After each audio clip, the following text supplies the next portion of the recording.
This is the last recording for chapter 10. So airway obstruction. There's several different ways that the airway could get obstructed.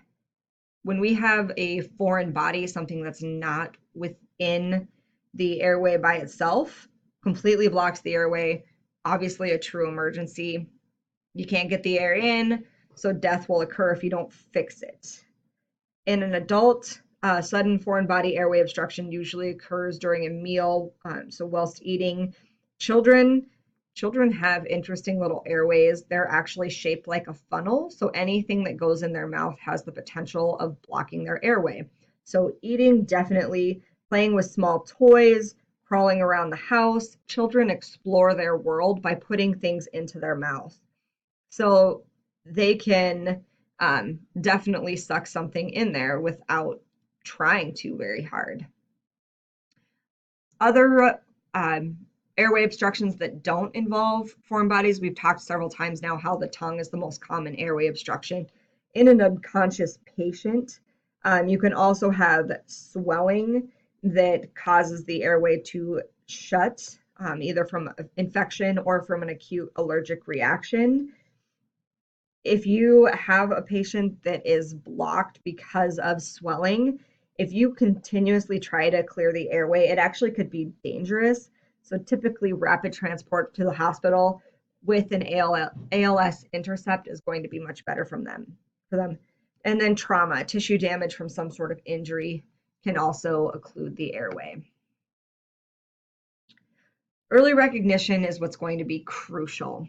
In a patient that has a mild airway obstruction, they can still exchange air, but they're going to have some sort of respiratory distress.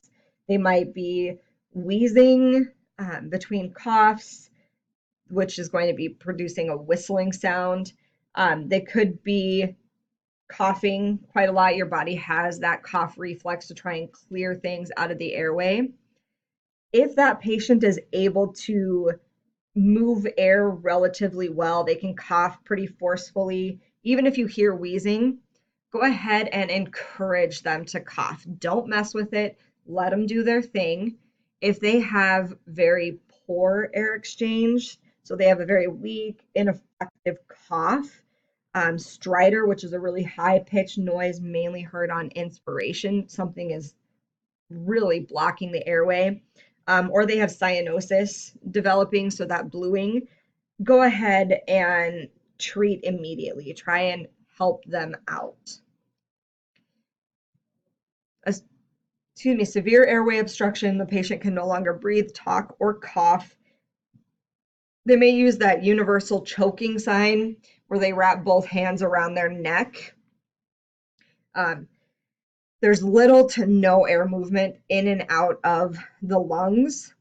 If the patient's conscious, go ahead and ask them if they're choking. And if they say yes, provide immediate assistance. That's still a form of obtaining consent. So you're going to go ahead and do abdominal thrust, formerly known as the Heimlich maneuver, in order to try and dislodge anything that may be in their airway. If it's not something that they have stuck, it's something physiologically wrong, you need to transport immediately. If the patient is responsive, you obviously want to start with the lesser severe ways of trying to clear that. If the patient is unresponsive, not breathing, and you don't know if they have a pulse or not, start CPR with chest compressions. If you believe that it's from some sort of airway obstruction from a foreign body, you modify your CPR so that prior to providing ventilations, you're going to go ahead and look within the airway to try and remove that object. So first and foremost, if the airway is not open or you're not being able to ventilate efficiently, perform a head tilt chin lift to try and clear a tongue obstruction. The easiest way to open the airway is just positioning.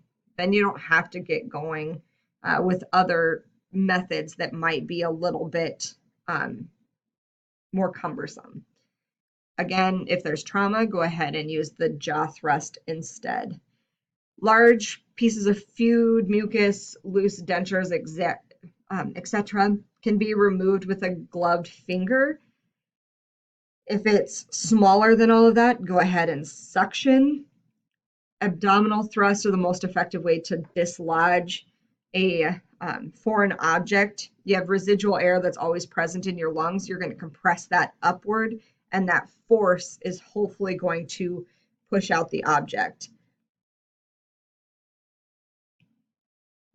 For an unresponsive patient with a severe foreign body, again, CPR, you just end up adding in looking for the object, which you guys should have already done during CPR as well. Patients that aren't severely obstructed still need to be monitored, because if that piece of whatever is obstructing them decides to move down, they could go from mild, hey, I'm doing okay, I'm going to cough this out potentially, to I'm completely obstructed. Other things that could obstruct the airway, dental appliances. So this could be crowns, bridges, dentures, pieces of braces that break off. You want to remove whatever that appliance is before you start ventilating. Dentures are 50-50. If they fit well and they don't move around a whole lot, leave them in place. That provides more structure to the face. It makes it easier for you to get a good face to mask seal. If they don't fit well or they have loose teeth within them, take them out. You don't want to worry about that dislodging and becoming an even bigger obstruction. Make sure that you periodically check just to make sure that they don't become loose or become an issue. Facial bleeding can also cause airway problems, especially if it's severe. The blood supply to the face is really rich. There's a lot of blood vessels that run in your face.